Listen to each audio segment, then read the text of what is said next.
ભરૂચ જિલ્લાના હજારો માછીમારો માટે દેવપોઢી 11નો દિવસ માત્ર આસ્થાનો જ નહીં, પરંતુ આખા વર્ષની રોજીરોટીની શરૂઆતનો પણ દિવસ છે. ભાડભૂત ખાતે નર્મદા માતાનું પૂજન અર્ચન અને દુગ્ધાભિષેક કરીને હિલ્સા માછીમારીની નવી સિઝનની વિધિવત શરૂઆત કરવામાં આવી.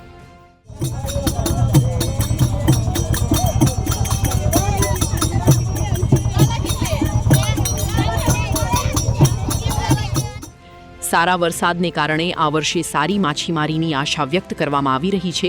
જો કે ભાડભૂત બેરેજને લઈને માછીમારોમાં ચિંતા પણ જોવા મળી રહી છે. ભાડભૂત ખાતે સવારથી જ માછીમાર સમાજમાં ઉત્સવમય માહોલ જોવા મળ્યો હતો. માછીમારોએ નર્મદા માતા અને સિકોતર માતાજીના મંદિરે પૂજન અર્ચન કર્યું હતું. ત્યારબાદ નર્મદા નદીના જળમાં 200 લીટરથી વધુ દૂધનો અભિષેક કરી 151 મીટર લાંબી ચુંદડી અર્પણ કરવામાં આવી હતી. નર્મદા મૈયા અને દરિયાલાલને સારી માછીમારીની સિઝન માટે પ્રાર્થના કર્યા બાદ ભાડભૂતના અંદાજિત 6000 માછીમારો 1200 બોટ સાથે માછીમારી માટે રવાના થયા હતા. આગામી 7 દિવસ સુધી તેઓ નર્મદાના મુખ પ્રદેશથી અંદાજે 35 કિલોમીટર સુધી દરિયામાં ધામા નાખીને હિલ્સા માછલીનો શિકાર કરશે. ત્યારબાદ સમગ્ર ચોમાસા દરમિયાન આ જ માછીમારી તેમના પરિવારની આજીવિકાનો આધાર બનશે. સમગ્ર માછીમાર સમાજ માટે સૌથી મહત્વનો દિવસ છે. આ દિવસેમાં નર્મદાની પૂજા અર્ચન કરી દુગ્ધાભિષેક કરીને લોકો પોતાની રોજીરોટી મેળવવા માટે ફિશિંગ કરવા જઈ રહ્યો છે.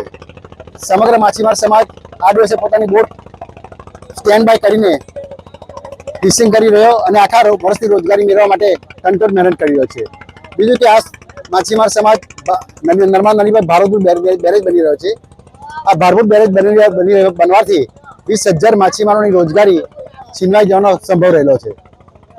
એટલા માટે સરકારને મારે એવું કહ્યું છે કે માછીમારોને આ રોજગારી ચાલુ રહે એવી આ લોકોને કામના છે સરકારને.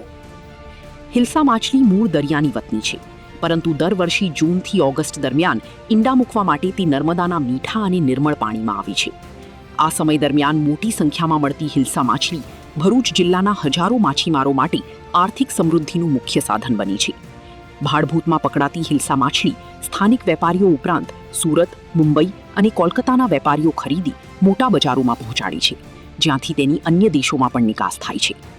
આ વર્ષે સારા વરસાદને કારણે નર્મદાનું પાણી વધુ શુદ્ધ અને નિર્મળ બન્યું હોવાથી માછીમારોમાં સારી સિઝનની આશા જોવા મળી રહી છે. જો કે આ આશા વચ્ચે ભાડભૂત બેરેજને કારણે ભવિષ્યમાં રોજગારી પર અસર થવાની ચિંતા પણ સતત વ્યક્ત થઈ રહી છે. Bureau report, offbeat stories.